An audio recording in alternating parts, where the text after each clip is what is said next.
Então, nós vimos nos vídeos as principais batalhas de Josué. Então, eu queria discutir um pouco com vocês, assim, o que fica, né? Qual é o aprendizado que nós temos, né, com essas batalhas, com essas estratégias, com o que Deus está fazendo? O que soa isso? O que é isso? Ele está cumprindo a promessa que deu a Abraão, né? E está preparando o caminho para as tribos. Isso Josué.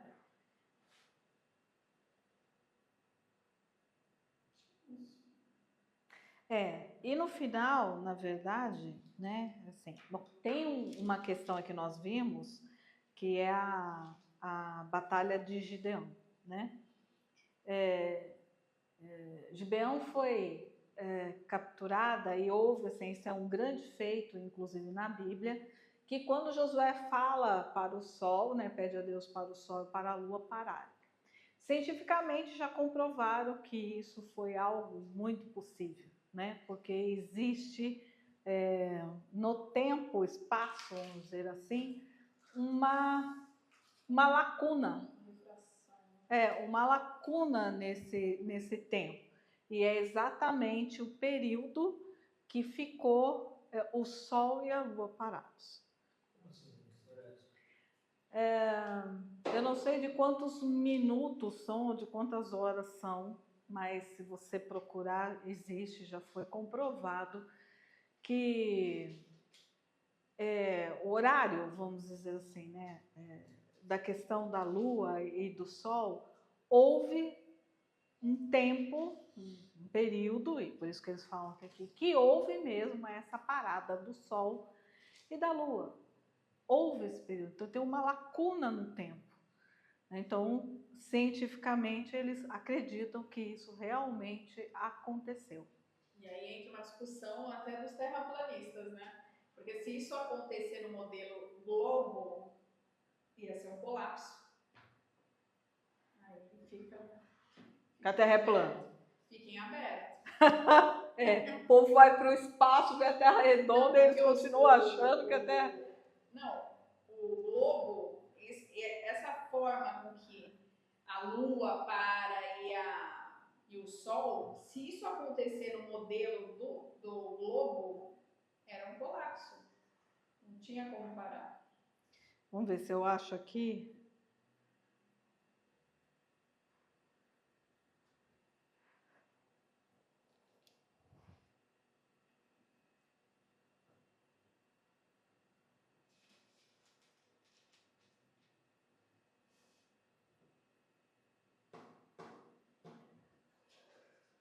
Cientistas comprovam o dia em que o Sol parou.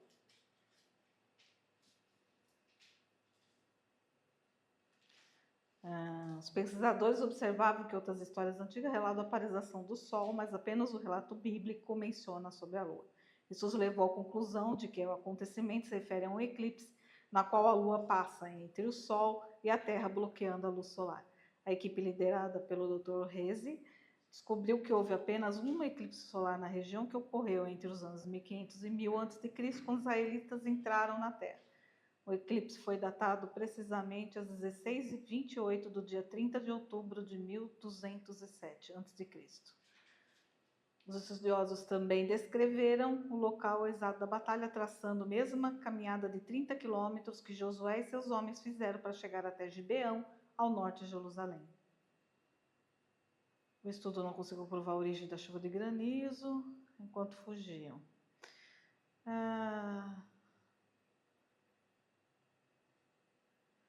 Mas há muitas verdades históricas que têm uma evidência arqueológica por trás. Eles colocam como se fosse um primeiro eclipse, né? Mas tem mais estudos, né, que diz, né, o dia longo de José, que fala sobre justamente isso. Não, cientistas comprovam, é o mesmo, né? Eles comprovaram que realmente houve essa parada. Então existem mais segredos entre o céu e a terra do que diz a nossa vã filosofia. E tem mesmo, né? Tem muitos segredos ainda e muitas verdades, né? Cada vez mais cientistas vêm descobrindo. Atualmente descobriram uma cidade ecológica histórica, né? Do tempo, de quase 5.000 anos, assim, comprovando que realmente existiam aqueles lugares, né? Por onde o povo hebreu passou. Então, a Bíblia realmente é um relato verdadeiro daquilo que é, não é algo, uma história contada, é uma história vivida. Então... Esse livro dos justos? Hã? O livro dos justos. Que livro? Não está escrito no livro dos justos? Onde você está? Aqui no Josué 10, 13.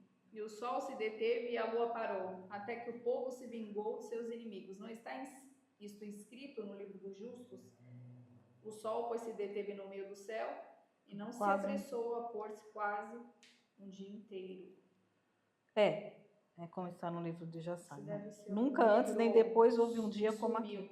Oi? Deve ser um escrito que sumiu do livro dos justos. Aqui na nova versão está no livro de Jazar.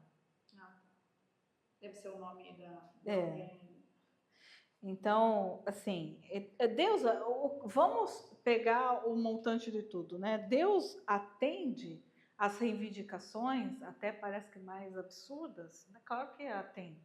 São os milagres para que você possa sair de várias situações, né? O que a gente não consegue entender, ou que a gente acha que milagre tem que ser aquela coisa, andar sobre o mar, né? Que mais? Sei lá, parar a tempestade. Mas isso tudo são figuras de linguagem, né, que também Jesus nos coloca. Né? Por que hoje, a pergunta por que hoje ninguém faz isso? Por que ninguém anda sobre o mar? Por que ninguém abre o mar? Por que assim, não se para a tempestade? Será que só naquela época que tinha esses milagres? Por quê? E agora? Ninguém mais acredita em Deus? Ninguém está com Cristo? Para que isso possa acontecer dessa forma? Ou são metáforas e figuras de linguagem que Jesus nos expõe para os acontecimentos da vida? Que quando você está com Ele, você anda por cima do mar. E você está por cima daquilo. E aí Pedro presta atenção no vento e cai. Né? Por quê? Porque quando você está caminhando por cima de algo, quando você está indo em frente, está ali na direção de Cristo, vão ter ventos que vão tentar te tirar do prumo.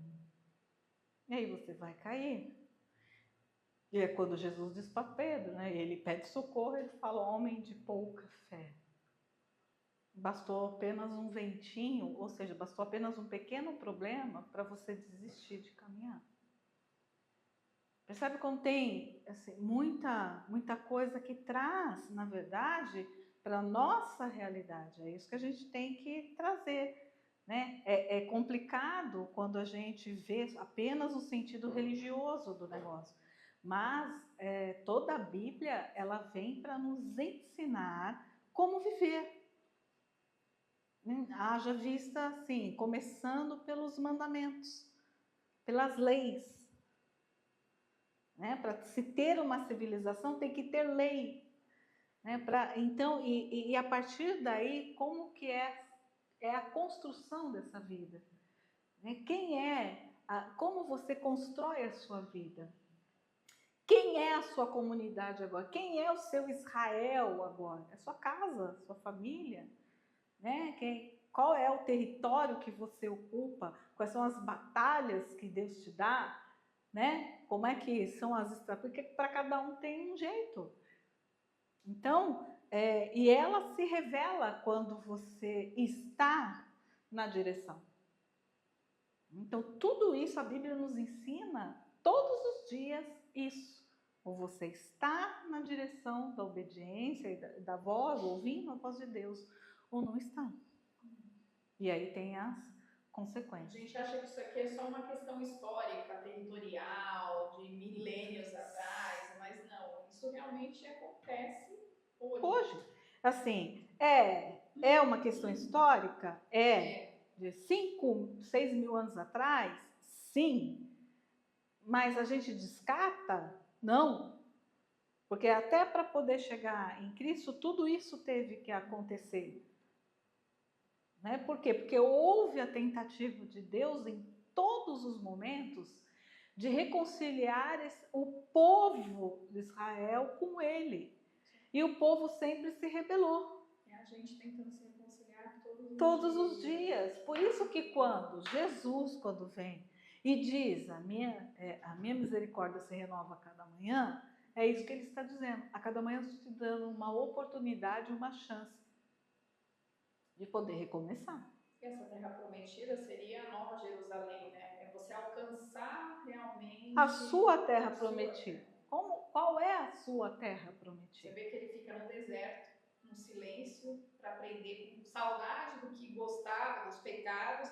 Ele passa pelo deserto, ele batalha, aí com duras penas, para conseguir então entrar na terra prometida. E você, a gente vai ver que até no final, né? Porque é Josué e Caleb que estão sempre juntos. Sim. E Josué, ele está cansado, né? Então ele se cansa e ele diz que ele não vai mais batalhar. E aí Caleb, com 85 anos, diz assim: eu ainda não conquistei tudo que eu teria que conquistar. Você vai parar, mas eu não. E Caleb continua para poder. E ele conquista a terra de Hebron. Né? Até as terras que... Então, tinha muito mais. É que nós nos cansamos. Mas as bênçãos de Deus são infinitas. É que nós nos limitamos. Nós nos cansamos e falamos, tá bom, até aqui. Em tudo. Em todas as coisas. E o que a gente faz com isso? A gente estanca o nosso talento, as nossas habilidades e os nossos dons.